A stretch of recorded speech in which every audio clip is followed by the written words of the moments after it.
Assalamualaikum warahmatullahi wabarakatuh. Perkenalkan, nama saya RM Hafiz Difahri. NPM saya 2025-620050 dari Prodi Desain Komunikasi Visual.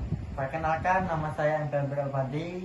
Nomor NPM saya di 2025-620042. Saya dari Prodi Desain Komunikasi Visual. Perkenalkan, nama saya Dewa Restu Kirana. NPM saya 2025-620026. Prodi saya Desain Komunikasi Visual. Perkenalkan, nama saya Sakti Surya Adira. NPM saya 2025-620039. Saya dari program studi DKV. Hai teman-teman. Hai. Selamat datang di podcast Ngobrol Bareng Pancasila. Nah, di sini kita akan ngobrol santai tapi berbobot tentang nilai-nilai dasar bangsa yang sering disebut-sebut, tapi terkadang kita lupa apa maknanya. Wah, topik ini kelihatan berat banget ya, tapi ini penting banget karena Pancasila itu bukan cuma dihafalin pas waktu sekolah aja, tapi juga dipraktekin dalam kehidupan sehari-hari. Iya benar, tapi jujur aku dulu hafal Pancasila karena takut disuruh maju sama dulu PPKN. Sekarang baru sadar, ternyata maknanya dalam banget. Tujuh, hari ini kita bakal bahas makna tiap sila, tapi dari sudut pandang anak muda, masa kini jadi gak cuma teori tapi juga referensinya sama kehidupan kita sekarang.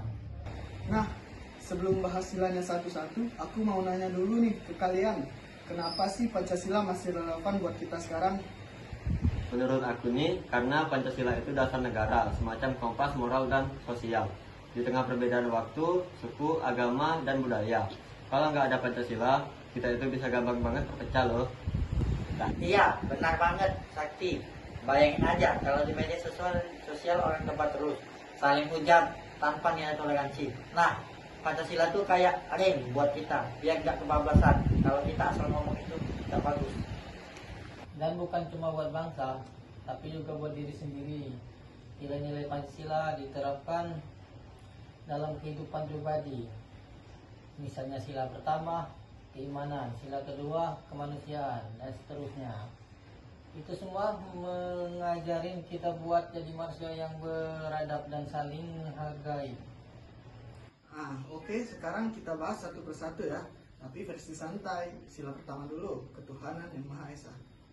Sila ini ngajarin kita buat menghormatin agama dan keyakinan. Bukan soal ibadah, tapi juga soal toleransi. Iya, jadi kalau ada teman beda agama, bukan berarti kita harus saling menjauh, justru saling menghormati dan saling belajar. Bentar ya, saya minum dulu. Aku pernah ikut buka puasa bareng, walaupun aku non-muslim. Rasanya indah banget, karena diterima dengan hangat dan baik oleh mereka. Itu contoh nyata toleransi. Nah, lanjut ke sila kedua, kemanusiaan yang adil dan beradab. Ini soal empati, menghargai orang lain tanpa mandang status suku atau kekayaan. Setuju sih, karena sekarang kan banyak banget kasus bully, body shaming, dan sebagainya. Kalau kita pegang nilai-nilai kemanusiaan, hal-hal kayak gitu nggak bakal kejadian kayak. Iya, betul banget tahu. Terus sila ketiga, Persatuan Indonesia. Ini sering banget disebut tapi sulit diartikan. Iya, itu sangat benar. Apalagi pas pemilu, semua pada ribut, lupa kalau kita satu bangsa dan satu negara. Kadang aku pikir, kalau kita ingat Pancasila, harusnya nggak perlu sampai saling benci atau saling menjelekkan satu sama lain. Persatuan itu bukan berarti harus sama, tapi bisa menerima perbedaan. Indonesia kuat karena keberagaman. Nah, sekarang sila keempat, kerakyatan yang dipimpin oleh hikmat kebijaksanaan dalam permusyawaratan perwakilan. Agak panjang ya, tapi maknanya dalam loh. Nah, sederhananya ini soal musyawarah. Jangan egois, tapi dengarkan pendapat orang lain.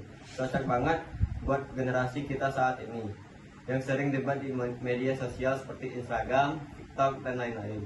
Iya benar. Kadang semua pengen paling benar. Walaupun kalau mau maju, harus bisa saling dengar dan saling mendengarkan satu sama lain. Dan terakhir, sila kelima, keadilan sosial bagi seluruh rakyat Indonesia. Ini tujuannya besar banget, supaya kalian kekurangan dan semua warga negara punya kesempatan yang sama. Baik di bidang pendidikan, ekonomi, ekonomi maupun hukum. Kalau semua sila dijalankan dengan benar, Indonesia bakal jadi negara yang benar-benar adil dan sejahtera. Tapi kadang orang ngerasa Pancasila itu cuma teori. Gimana sih caranya biar bisa diterapkan dengan nyata? Oh iya, mulai dari hal kecil aja. Misalnya, tolong-nolong, gak nyebarin hoax, menghormati guru dan orang tua, atau gak nyamper sembarangan. Itu juga bagian dari nilai Pancasila. Wah, iya. Ternyata sederhana ya. Kadang kita mikir harus bikin program besar, bikin program gede. Wah, padahal cukup dari sikap sehari-hari aja itu bisa bagian dari Pancasila. Benar banget, karena Pancasila itu bukan cuma ideologi negara, tapi juga pedoman hidup. Kalau tiap orang mulai dari diri sendiri, dampaknya bakal besar buat bangsa. Jadi, bisa disimpulkan bahwa Pancasila itu bukan cuma hafalan, tapi pedoman moral yang harus kita jalankan di kehidupan kita sehari-hari. Nilainya relawan banget ya buat menghadapi tantangan zaman modern, dari perbedaan konflik sampai perkembangan teknologi. Dan yang paling penting, jangan cuma ngomongin Pancasila, tapi juga kita harus ngelakuin Pancasila di kehidupan kita sehari-hari. Setuju banget. Nah, oke teman-teman, makasih udah dengerin ngobrol bareng Pancasila. Jangan lupa terus jaga kesatuan dan tanamkan nilai-nilai Pancasila di hati dan tindakan kalian. Oke, segini saja obrolan atau podcast dari kami, obrolan bareng Pancasila. Terima kasih sudah mendengarkan dan menonton kami. Sampai jumpa di podcast episode berikutnya. Dadah.